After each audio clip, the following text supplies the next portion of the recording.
Bon, en 2022, là, il y a pas si longtemps, on a remarqué donc que l'espérance de vie en bonne santé aurait reculé et serait revenue à des niveaux en dessous de 2020. Donc, pour faire simple, on vit moins longtemps depuis quelques années.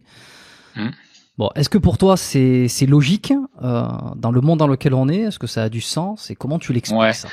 Alors, le pire de l'histoire, c'est que c'est pas les plus vieux qui ont l'espérance de vie la plus faible au final. C'est-à-dire que les vieux qui ont créé ce monde-là vont partir plus tard que les autres du monde qu'ils ont créé. C'est-à-dire que c'est les jeunes qui arrivent après qui mourront plus tôt. Alors, pour moi, les chiffres, ils commencent seulement à confirmer des tendances qu'on observait, et puis surtout, ils ressortent malgré l'hétérogénéité des situations, puisque on voit cohabiter des super centenaires qui sont pas mal médiatisés, mais en même temps, comme tu y fais référence, on voit des cancers qui arrivent très tôt, on voit des gens qui meurent jeunes, etc. C'est la conjonction de plusieurs éléments. Il y a effectivement une augmentation de la charge de toxiques auxquels on est soumis dans notre environnement. Et le souci, c'est que, on y reviendra peut-être, mais c'est pas évident que chez un individu X, on puisse évaluer exactement le niveau de dangerosité auquel il est exposé. Si tu veux, on y reviendra tout à l'heure. C'est une réalité.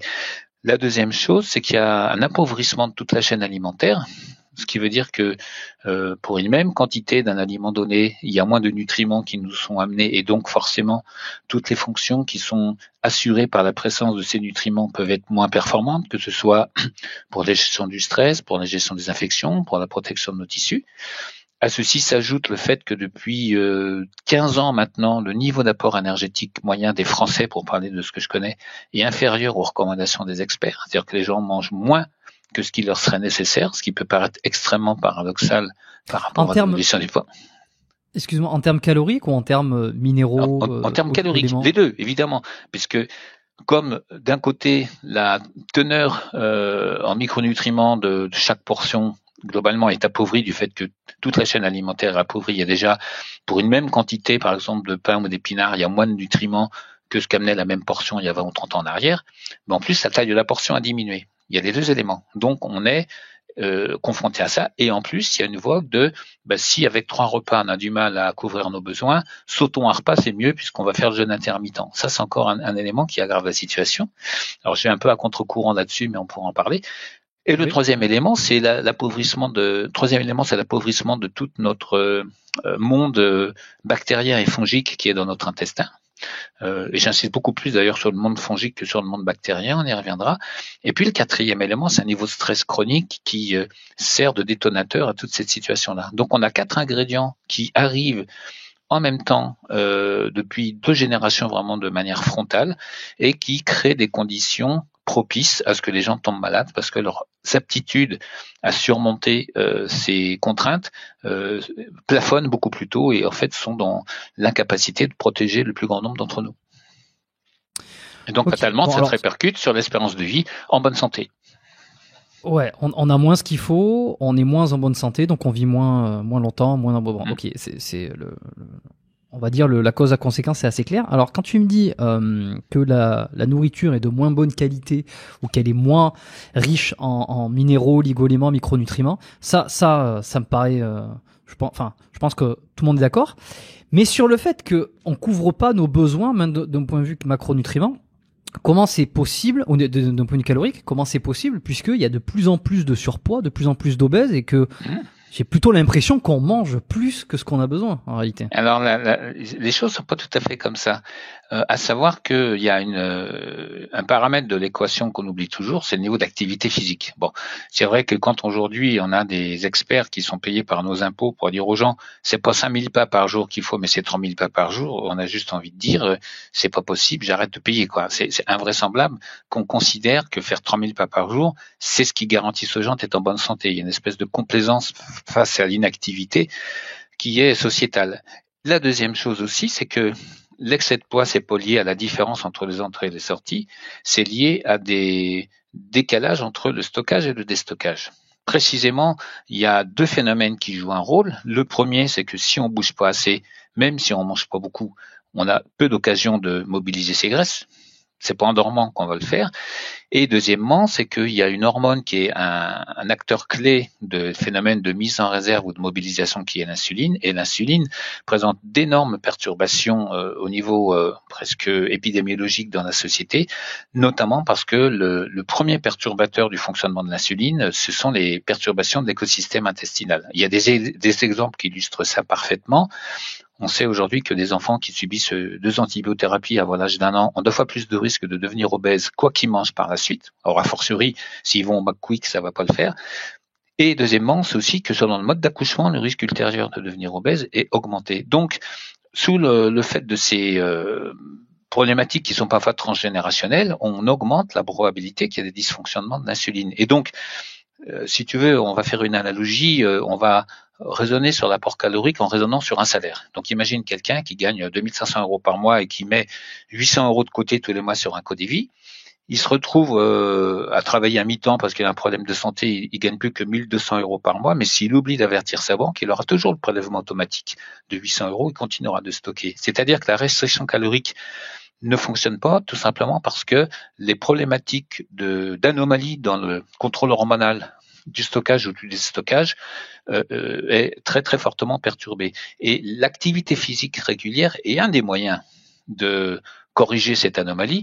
Et un autre facteur qui vient fortement perturber ces capacités optimales à mobiliser ou à stocker, c'est l'influence du stress. Et à partir du moment où ces différents éléments interviennent, bien évidemment, on tombe sur cette situation paradoxale du surpoids dans la pénurie.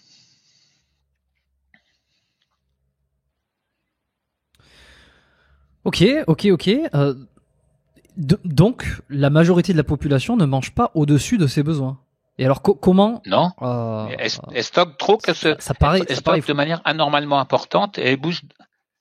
Oui, mais c'est ce que j'explique dans l'introduction sur l'ouvrage Épinutrition. Alors, on peut débattre des recommandations théoriques moyennes que les experts font pour un adulte moyen en France, mais c'est vrai que les valeurs moyennes, c'est comme si on disait en moyenne les Français voient 5 dixièmes à l'œil gauche, 6 dixièmes à l'œil droit, on va donner les mêmes lunettes à tout le monde. C'est que les moyennes, elles sont là, faut les prendre pour ce qu'elles sont. C'est-à-dire que les statistiques, c'est un peu comme le réverbère de l'alcoolique, on s'appuie toujours dessus, mais ça nous éclaire jamais. Mais pour autant, cette valeur moyenne, du fait qu'elle ne soit pas atteinte par un certain nombre d'individus, ça veut dire que quand on parle de maladie de civilisation, parlons un peu moins des maladies, parlons un peu plus de la civilisation. C'est-à-dire qu'on est dans une société où les aliments sont appauvris, où l'activité est réduite, où on va dire la sanctuarisation de l'aliment et le caractère sacré du repas est bafoué. Et donc, on se retrouve à avaler des aliments dénaturés à n'importe quel moment de la journée, avec des dérèglements hormonaux importants et avec un minimum d'activité physique. C'est-à-dire que si on raisonne simplement sur si vous mangez moins, tout ira bien, on est hors sujet. C'est-à-dire que je défends souvent cette idée, si on parle de maladie de civilisation, c'est la civilisation qui est malade. Et donc, les gens qui vivent dans cette civilisation payent les conséquences au niveau de leur santé. Parce que l'impact des polluants, on n'a pas eu de référendum pour dire est-ce que vous êtes d'accord pour qu'on mette plus de polluants dans votre assiette.